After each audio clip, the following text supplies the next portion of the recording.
Yo, yo, yo, yo, what's up? This is John from JJ Innovation Garage in the peach capital of the state, baby. All right, boys and girls. What's up, Square Body? What's up, Nathan? Oh, we're going to do, I just about forgot doing this radiator flush. And I was just about to do it, and I was like, let me go ahead and get on this YouTube, and let's get it. So, the big eye in the sky is going down. Y'all see the sun going down. So I got the bracket on here, holding the radiator hose, got the radiator, or the heater hoses, got the heater hoses on. I've already drained all the water and stuff out. Now we're going to, what we're going to do now is we're going to, I got a few more pieces of wire loom. I got to hide some more wires and stuff like that. But what I'm about to do, boys and girls, ladies and gentlemen, I got my TikTok unlocked. So I'm gonna start posting on TikTok too. So got it all switched over, got all that stuff squared away. So gonna be on TikTok too. I'm almost to 1,000 subscribers on YouTube. So we're gonna get on there. We're gonna tap in on that some more. So we're just gonna be on Facebook, YouTube, and TikTok. So right here, we're gonna use this right here, this radiator flush. And the reason why I'm using this radiator flush, if y'all remember about a month or so back, I guess, when I went to crank this thing up to see if the fans come on, once the thermostat opened, we had like oily water that come through. So I shut it down, called Blueprint. They said it's normal, blah, blah, blah. They recorded it. So if anything happens between now and then, the engine is covered. This engine has a 50,000 mile warranty. So they documented on the serial number. So if anything happens to it, they said they will replace the engine and the labor to put it back in. So we're good to go on that. So everything's brand new, but the engine, the way I was explained, these engines are built, dynoed, and then put in the warehouse. So they're sitting in the warehouse with a residual water in the block. So when I done the initial, when I was running it and the thermostat opened up, all that stagnated, rusty, oily water that was sitting in the block circled through and popped up through the cap, popped up through this. And you can see there's still some residual on this. So I documented it. This is why I video everything. You know, that's why I video everything. And then I sent it to Blueprint. Blueprint called me back immediately the next day. Said, yep, that's fine, blah, blah, blah. We talked about it. It's recorded. We're good to go.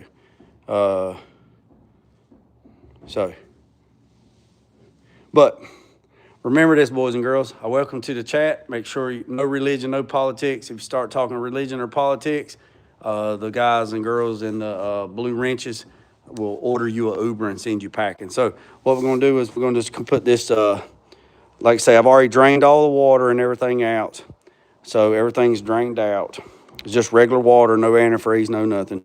So we're going to put this in here, right? This is a universal radiator treatment flush. So we're going to put this bad boy in here. No, we're not putting any water in. We're not putting any antifreeze in this thing at this moment. Now, tomorrow is supposed to be like 16, 17 degrees.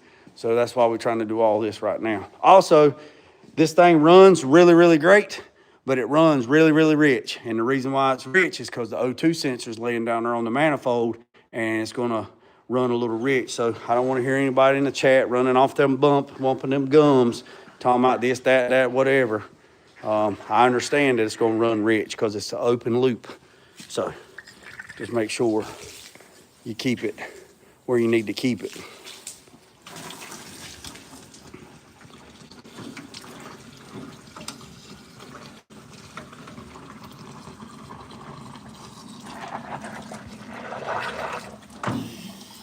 Oh yeah, I'd rather it be rich than lean, that's for sure.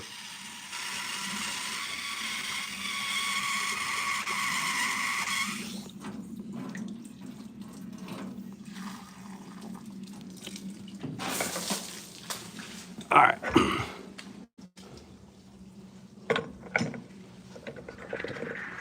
Y'all gonna have to sit right there for a second.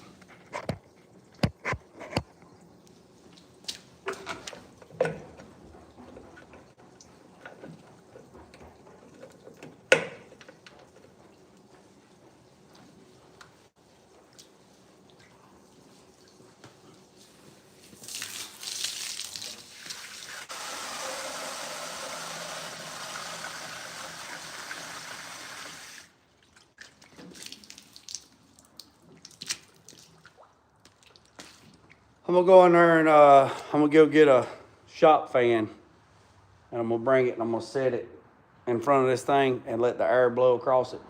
I'm gonna shut the big door so the exhaust fumes don't get in the shop. But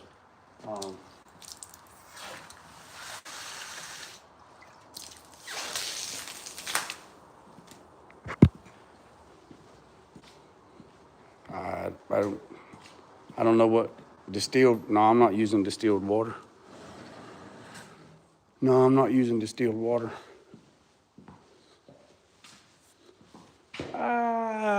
We probably don't need no fans.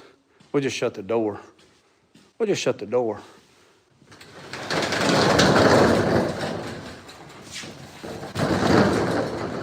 All right, boys and girls.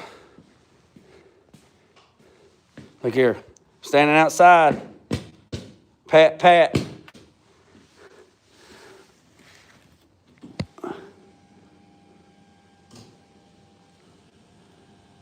Contact.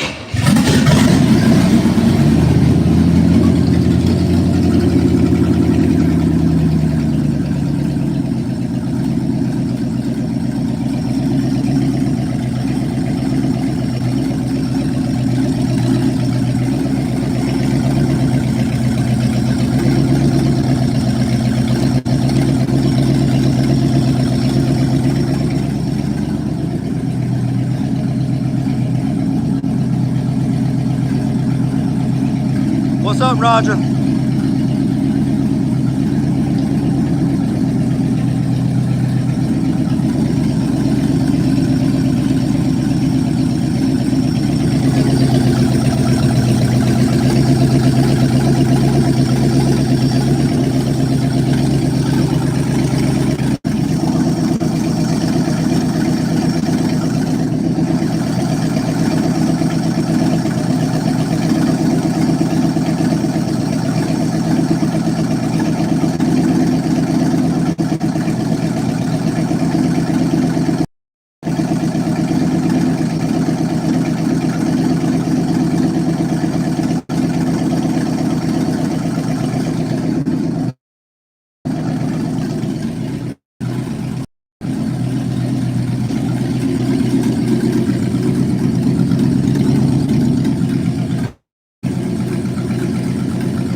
Oh yeah, square body. Yeah, nobody pays attention. Nobody listens.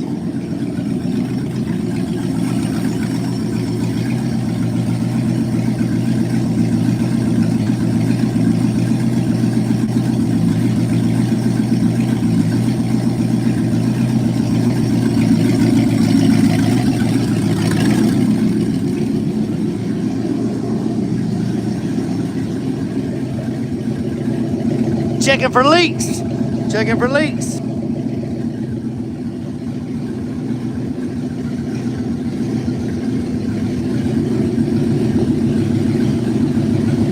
Got the fan on. We're gonna see if we're gonna get some heat.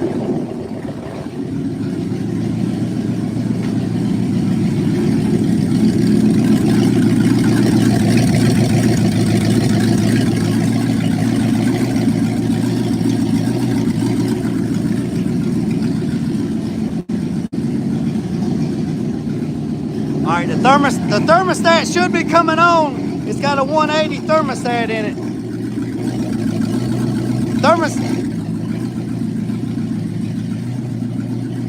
The thermostat should open at 180. It's got a 180 thermostat in it, recommended by Blueprint. So thermostat should open at 180.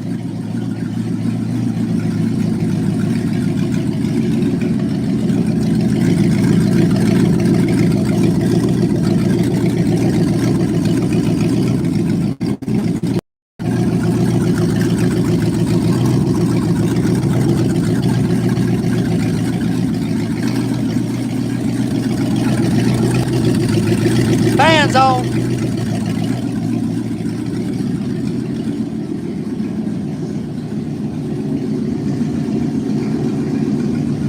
Fan 1 come on at 180.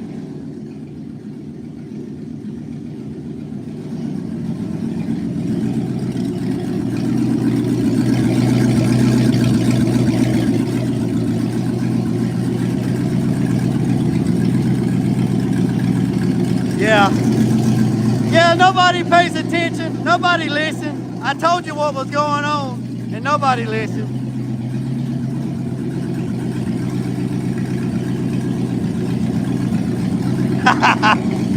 Yeah, that's what I'm talking about.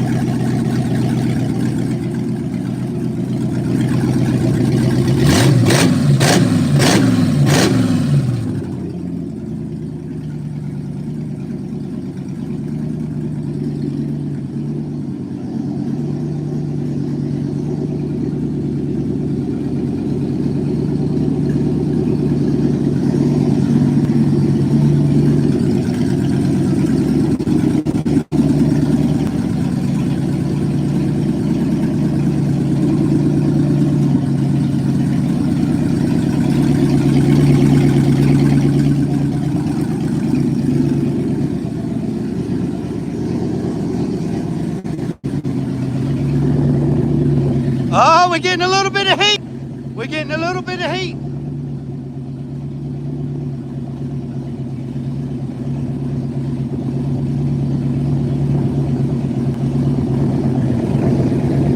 We ain't got no leaks. We ain't got no leaks.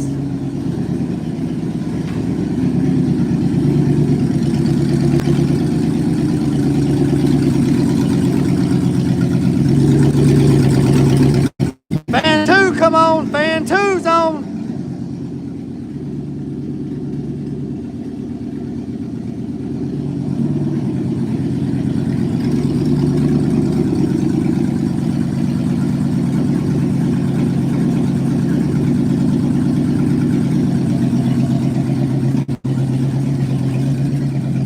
So let me step back here so you can hear me. So what we're doing is I'm flushing out the engine. It's a brand new engine. We done this about a month ago, and I had some residual dirty water that come out of the engine because these Blueprint engines, they sit in a warehouse after they dyno them. So the first time we done this, I don't put no antifreeze in anything, and the reason why is because if you got leaks or something going on, you wasted your antifreeze. So when we done this before,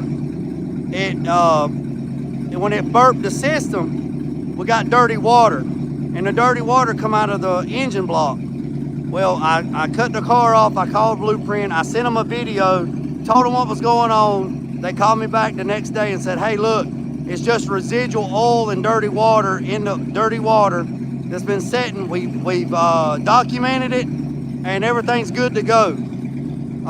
Just go ahead and flush it out really, really good with some flush treatment. And then if anything happens, the engine's under a 50,000 mile warranty, and we'll pay to have the engine replaced and the labor to put it back.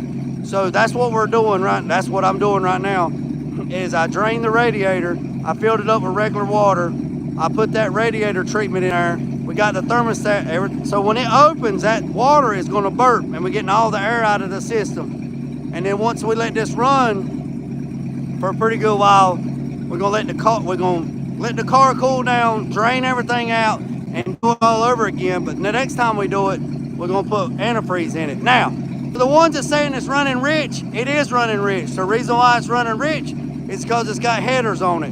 And the O2 sensor is not hooked up in the exhaust. It's just laying right in front of it. It's catching it. So it's a little rich. It's 29 on the air fuel management, and that's why it's running rich. So hopefully we can get the exhaust on it next week, and that will quieten it down some, and then you'll hear that cam low. That is a Blueprint engine, 400 horse, 400 foot-pounds of torque. So I appreciate everybody tapping in. Hit that subscribe, hit that notification bell. This has been a long process. I'm doing this today outside because tomorrow, Sunday, Monday, and Tuesday is going to be like 18 degrees, and I can't do this shit outside then. Yeah, and it needs to be burped.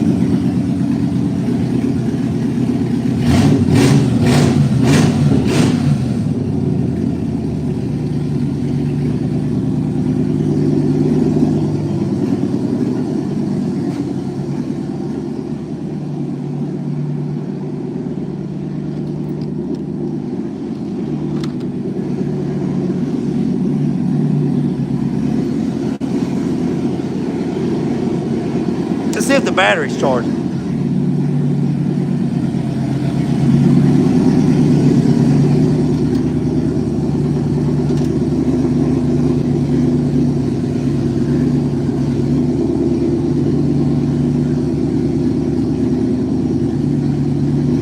Oh yeah, boy. She's charging, boys and girls.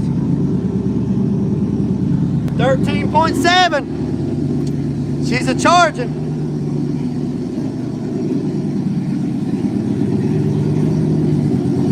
Look.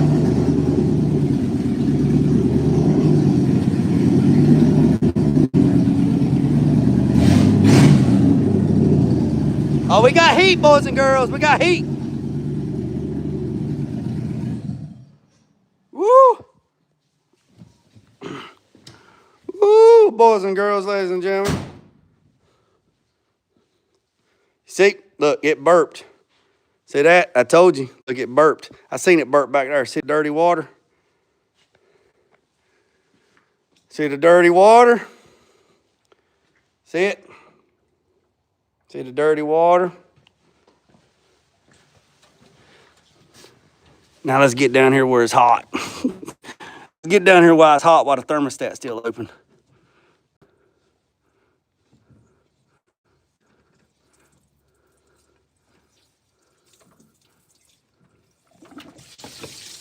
Whew. Let's get it while the thermostat's still open. Shoosh. Get it while the thermostat's still open. Oh, you need to get you one, Mac. You need to get you one, you need to get one, my guy. Now we're draining all the water. Look at that oily water. All right, we're gonna crank the car up and we're gonna let it run for maybe 30 seconds so the water pump can spin what water's in there out because the thermostat's still open. So we're gonna do that right quick.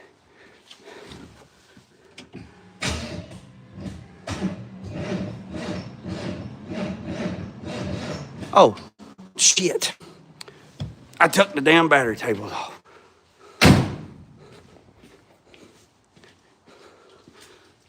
I got a habit of taking the battery terminals off.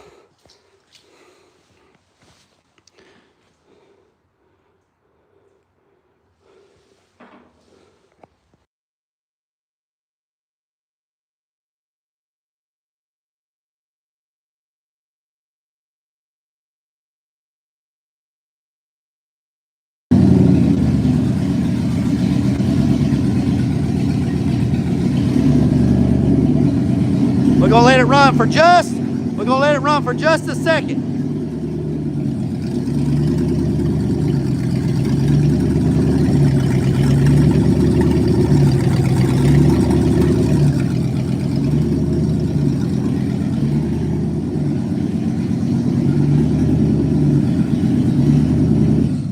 That's it, boys and girls. That's it. That's it. We got steam, so that means we ain't got no water left in there. We done pushed it all out. Yeah, I'm bad about unhooking the battery. Yes, sir. So now what we're gonna do is we'll let it cool down. We'll let this thing cool down.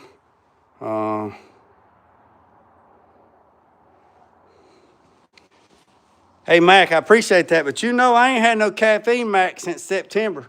No caffeine, man, no caffeine since September. On screen, off screen, front stage, backstage. I ain't had no caffeine.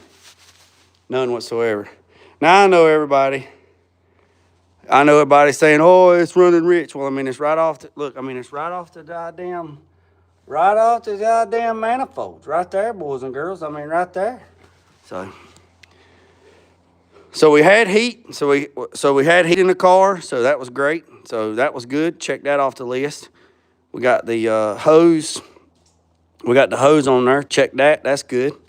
Don't have no leaks. Had no leaks in the car.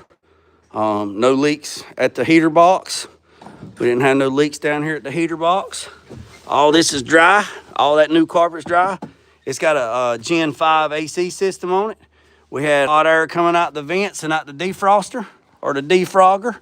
So we good on that. We also went back here in the back and we checked, and we had 13.7 volts going to this battery, which is awesome. That battery just runs the air ride. So that was good on that. So I talked to the client this morning, and I'm always, man, look, let me tell you something. I'm always nervous. I always get in my head. I'm always nervous. I always second guess myself. And the client's probably watching this, and if he is, that's great. But I always second guess myself, and I sent a very detailed message of everything that's went on in the last 2 weeks, and sent it to them, and just in a few minutes, and I sent pictures and updates, and I know they watch YouTube and stuff like that. And then shortly after that, they emailed me back with a very humbling message, and it's very gratifying and very humbling when they see. And you know, me and Mac had this conversation. Because me and Mac's got a business, right? So me and Mac, you know, we don't talk money online, and that, I think when you talk money online, I think it's disrespectful. I think it's disrespectful for the client. I think it's disrespectful for the business, and I think it's disrespectful for you in general. You are not never discuss money online. That's private and that's personal affairs. But I will say this: me and Mac, we work our ass off. Right? We one-man band. We like Jerry on Tom and Jerry. And we put a lot of blood and sweat and tears and get aggravated and all this stuff. And if it was easy, I promise you, man, I promise you, it's not made for everybody. If it was easy, everybody would do it, right? Everybody would do it. Now, is this car perfect? Absolutely not. Is he going to paint the car? Absolutely not. He's not worried about painting the car. He wanted the car to go and stop, run, air conditioner, new carpet, and we've added stuff, new steering, new this. We've added a lot of stuff to this thing, but are we painting it? Absolutely not. At this point, absolutely not. Now, will we paint this thing 5 years from now? Probably so. Now, I do want to get in on the top now. I do want to, you know, after we put some miles on this thing, I do want to get on the top and put some kind of low rider theme like I got on the 54, because that's what it needs to be, right? And for somebody to ask, no, these are not the wheels the car's got. These are gunny wheels. Been asked that 9,467 zillion times. No, these are transport wheels for gunnies. Gunny wheels make these.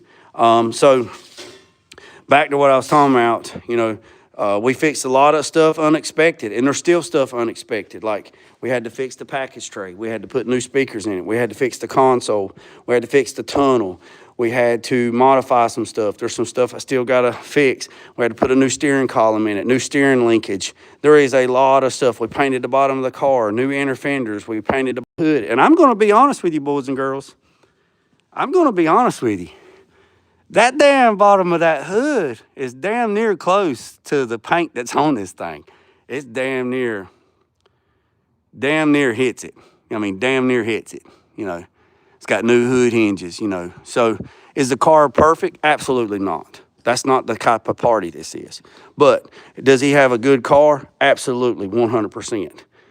It's a driver. He says if he gets hit and dinged in the daggone parking lot, it's okay. He's not going to stress out about it. But the inside of it is nice, you know, very, very nice.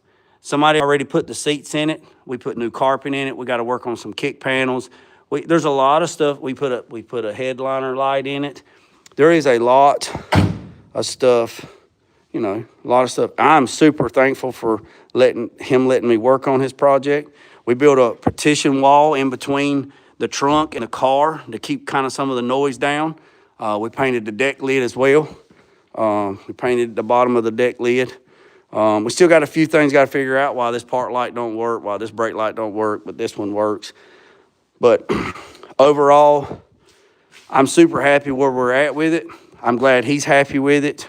Like I said, it takes a lot for us to, you know, say, hey, look, this is what you got. This is where you got. Because, hey, look, at the end of the day, you know, people work hard for their money. And, you know, some people live paycheck to paycheck, you know, and you have to take that in consideration and be considerate when people are doing stuff. So I'm super happy with it.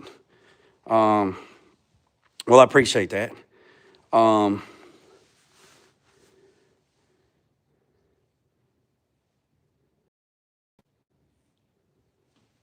Yeah, put the wool backs on it. So you know, it is what it is. I mean, you know, if anybody's got something they want, you know, still got to charge the air conditioner, still got to make an appointment with that. I don't have an air conditioner machine, but I do have the credentials to do air conditioner. So so looking at that, but I know somebody that can do air conditioner stuff, you know.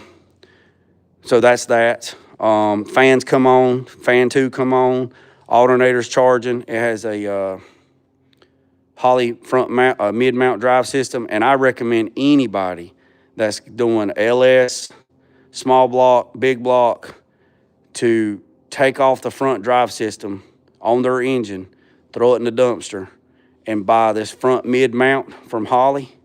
It comes in raw aluminum or black, and this client wanted black. They are super compact, and it's all store-bought stuff. So let's just say if the alternator goes bad, he can go to the parts store. Well, I'll go to the parts store for him. And I can get an alternator for it's a LT, like LT version, like 2015 LS LT. It's all LT stuff. But since he has black, we have to get it directly from Holley. But if you had regular aluminum, you could buy all this stuff off the shelf, right? So it's very compact. There's no brackets. Everything's not hanging out. So it has power steering, has an alternator, has a water pump, has an idler tensioner, and an AC compressor. Super, super, super nice front drive system. It's a mid-mount. Has a Sniper 2 fuel injection system on it, and he went with the HEI distributor from Blueprint. Has an aluminum radiator in it, which is clearly enough for this engine.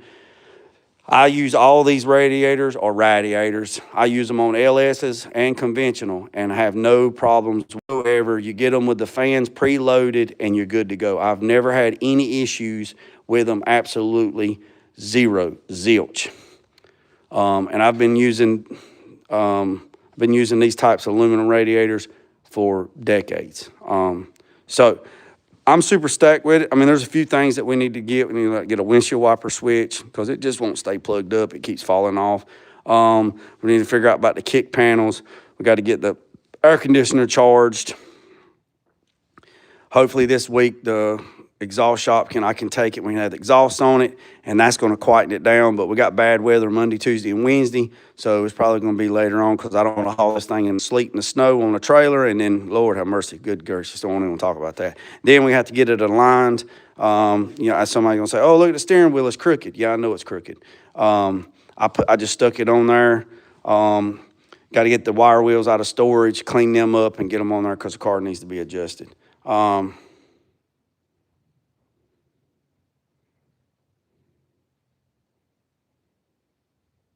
Yeah, so it's about. I think it's you just have to look up the price point on Holly. I mean, like I said, I'm not going to discuss money on here, but also the books are open.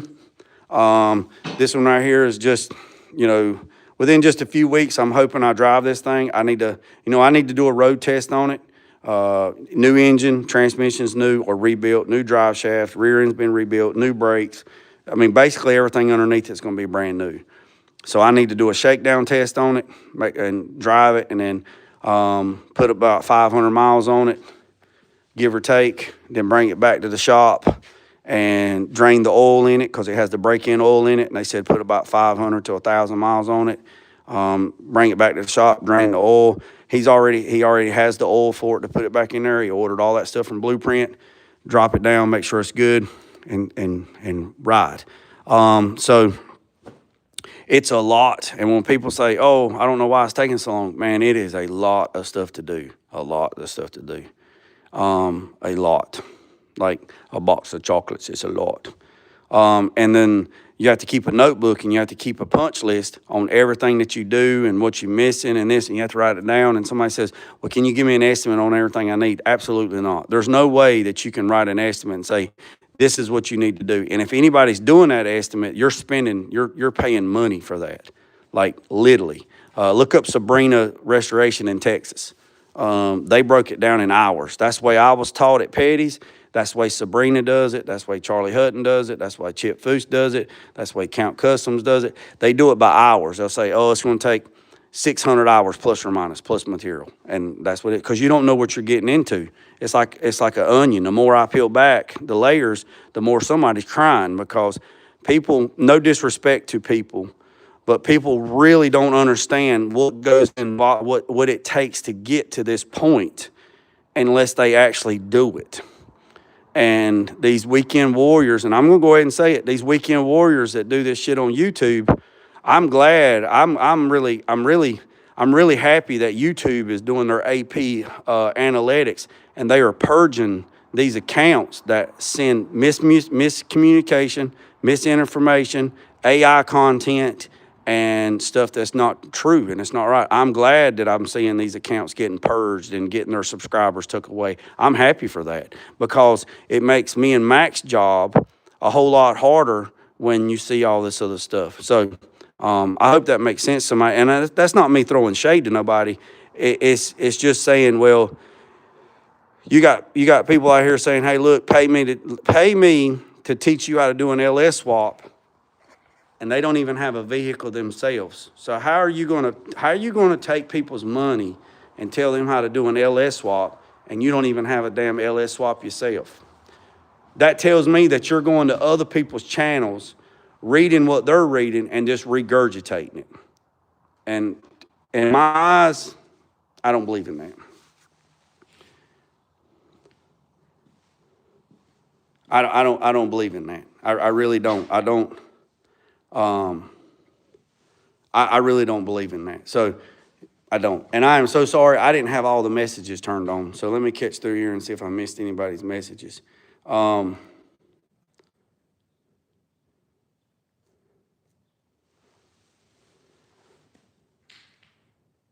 Yeah, that's right, Gary. You absolutely right, Gary. You don't know ahead of time unless you're changing tires. That's exactly right, because you have no idea. Not you in particular, but people really don't understand, what it takes. Like that Mustang that I just posted. Well, I appreciate it, Jane. Like that Mustang I just posted, right? So if you go back to my community post, there's a 66 Mustang that I did. It's Nason's Blue or or Bahama Blue. It's a GM color, and it's on the Ford. It's over G7, which is dark gray. That car there turned into a whirlwind of stuff. Originally was only supposed to do a core support and an inner fender truss mount. Originally I was only supposed to do a core support and a front apron on a 66 Mustang. That was all I was supposed to do, and paint the engine bay. And that's all I did. That's all I did was painting the engine bay. I got to blow some leaves, boys and girls. So that's all I did, right? That's all I did. Well, then they take the car back, and they were super happy with the car. And then they started tearing the interior out of the car, and they found out that the whole toe board, the cowl, and the floorboards was rotted. So I got the car back, and I actually did new firewall, new toe boards, full floor pans, upper and lower cowl. I did an upper and lower cowl, full floor, full firewall, full toe boards, full floor pans, and some trunk pieces. And then put the car on the rotisserie and media blast the whole car. And then fixed everything, painted the bottom of the car, painted inside of the car, did all the body work, did all the trim work, did all the gaps. All the gaps was 3/16. Everything was done. Painted the car, painted the engine bay, painted the bottom of the car, painted inside the car, painted in the cowl, painted the whole car inside and out. Everything was painted. 7 coats of clear, and then cut and buffed it, and then sent it off to have it ceramic coated. That car took me 2 years to do that car on the budget. There was a budget allotted for that car each month. It took me 24 months to do that car. I worked on that car every month. Every month we had a set scheduled budget, and I worked on that car every month for 2 years. And the car was beautiful. I got it in my post, beautiful. And that's 2 years. And somebody's like, why did it take so long? Well, at Petty's, when we worked at Petty's, to do a full restoration like that, it was anywhere from 2 to 4 years. 2 to 4 years. That was the time frame, 2 to 4 years, depending on what it was. So if it was just metal work and body work and paint work, it was 24 to 30 months. If you was doing everything else, engine, transmission, wiring, brakes, everything else, it was anywhere from 3 to 5. It was anywhere from 36 to 36 months to 60 months restoration. There was one car at Petty's we had for 7 years. I started on that thing when I started working there, and when I left, they were just cutting and buffing it when I left. 7 years. It took 7 years to do that car. So when these guys think that this shit happens overnight, I'll catch them on the comments. They living in a goddamn fairy tale of Wizard of Oz and damn Charlie and the damn chocolate factory, because that shit don't happen, man. So when you see me and Mac working on these cars and we doing all this stuff, man, and we're a one-man band, there's 160 work hours in a month, Monday through Friday, 8 to 5. So when you go to work, wherever you work, Walmart, Lowe's, Home Depot, Staples, wherever you work, and you clock in and clock out, you've clocked in 160 hours in 1 month. 1 month. That's all you've worked, 160 hours. I've actually turned it down a little bit. There's been some months where I turned 400 hours in a month on multiple projects, and I just slowed down. I was like, oh, let's finish this one and get this one going. Let's finish that one and get this one going. So you have to work with your client around that. And then you got delays on parts. Like right now, this thing was supposed to have the exhaust done on it this past Monday. Well, it didn't make it because the guy got the flu. That's life. That's life. So you can't be mad at them. Somebody's like, why didn't you do the exhaust here? If it was a stock 63 Impala, absolutely. We would have ordered an exhaust kit, and I'd have put that joker on here. But it's not a stock 63 Impala. Has full air ride on it, and it lays frame. That was the problem with the last engine drive line that was in it. They run 3-inch exhaust and long tube headers, and when you went to set the car down, the car was actually sitting on the exhaust and rocking back and forth. And then it broke the manifold mounts in the manifold, and then it had exhaust leak. And it was done, but it wasn't done right. So this car is not getting 3-inch exhaust. This car has an X chassis, which is this car has a Canadian X chassis on it. So the chassis looks like the letter X. So the exhaust has to run like the letter X. Well, he really wants it to go over the rear end and come out with dual exhaust at the back. And I really want to give that to him, but I have to go to this exhaust shop, and this exhaust shop is going to let me stay there and help him and see if we can try to get the exhaust over the rear end and out the back, and the car still lay out and nothing binds up. So there is a lot of moving parts when you change something. So somebody put air ride on it. So you put air ride on it. Okay, you've changed that. So guess what? When you change the air ride, everything changes. Everything changes. Drive shaft changes, brake lines change, exhaust change, the steering changes, the geometry of the front suspension changes, the tie rod hinge, everything changes. Everything changes. So you modify it. That's the big word, custom. So I don't know. I'm just on my soapbox, I reckon. You know, and I really enjoy what I do, but I also know that it's a lot of money. And I know people work hard for their money. I work hard for my money. And I'm very fortunate and very blessed and very thankful to have clients that understand what's going on, so you work with them and everybody's transparent. That's why I take pictures of everything. That's why I video everything. My wife calls me a social media whore because I post, and I take videos and videos and post. And the reason why we do that is because that is our CYA. That covers our ass, because people just don't realize, hey, this was broke. Are you serious? Yep, this is broken. So right here it is. Bam, it's broken. You know, and it's not on us. It's just like, hey, look, it's being transparent and have an oversight. You know, that's the new word for the day, oversight. So is anything ever perfect? Absolutely not. I mean, I've built $1 million cars at Petty's, and were they perfect? Absolutely not. You can still pick them apart, you know. The best car we ever done at Petty's that I was a part of scored a 98 out of 100 at Concourse, and it was just insane because the car was, you know, and to the normal person eyes, the car was flawless. But to the judges and the white glove people, it only scored 98 out of 100. And you're like, damn, that's better than a 0. Yeah, it is. But we were shooting for 100, but we didn't get 100. So,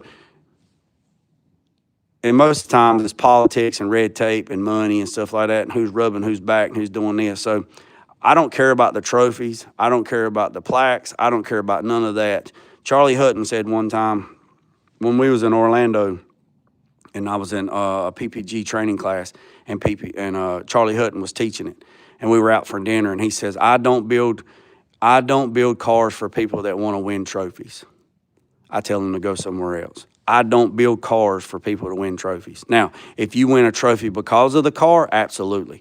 But if somebody comes to my shop and says, hey, look, I want to build this car and I want to win the Riddler Award, or I want to win the Summit Racing Invitation Only Car Show. See, most of y'all probably don't even know nothing about that. I was a part of a build on that finished in the top 1.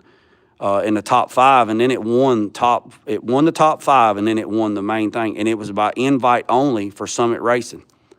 Was a part of that, and I was like, dude, this is crazy. Been to SEMA, been to this. The only thing I've never participated in is the Rick Ross show. I would love to participate in it, just to say I participated in it. I don't give a shit about the trophies or nothing like that, but I'm working on something that I'd like to just take it to the Rick Ross show and say, hey, look, I took it. Because that's one I haven't done. I've done a shitload of them. But at the end of the day, I'm not worried, like Charlie Hutton says, I don't build cars for people that want trophies. I build cars for cool people that want to drive their cars. So that's just, hey,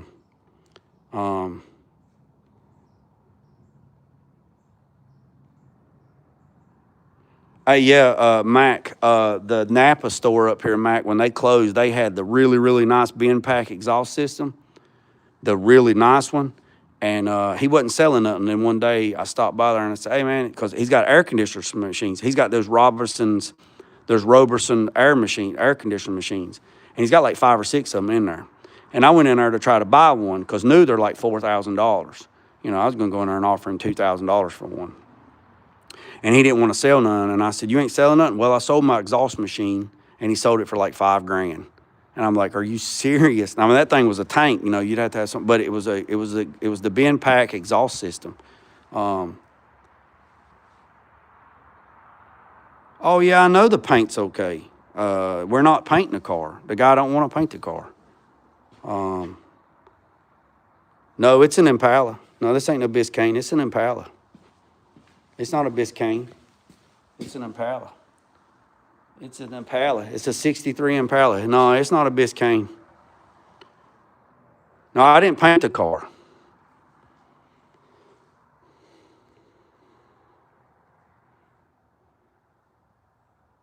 Yeah, I didn't paint the car.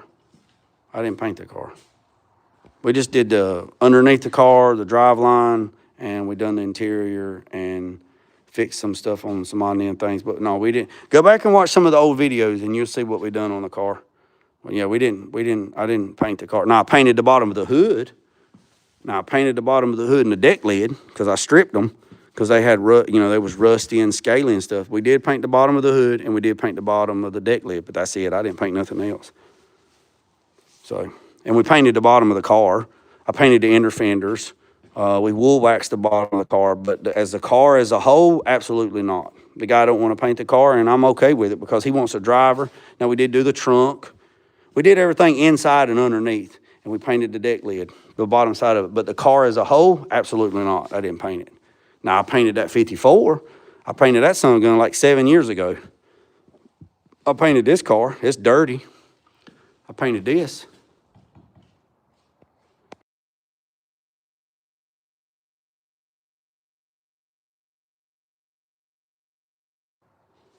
So, yeah. But, yeah.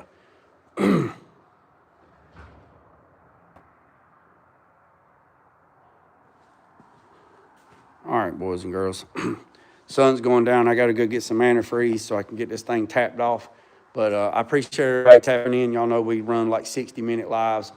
So next week, we getting back on this truck right here, 68 C10. We got to do some house clean up or whatever. And tomorrow, after I do some housekeeping, probably tomorrow, probably gonna get on OG6 tomorrow, and do some more welding on this. So y'all might want to step tuned. I've been cleaning these sun guns right there.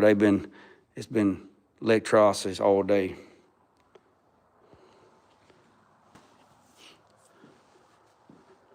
Hold on a second. What is?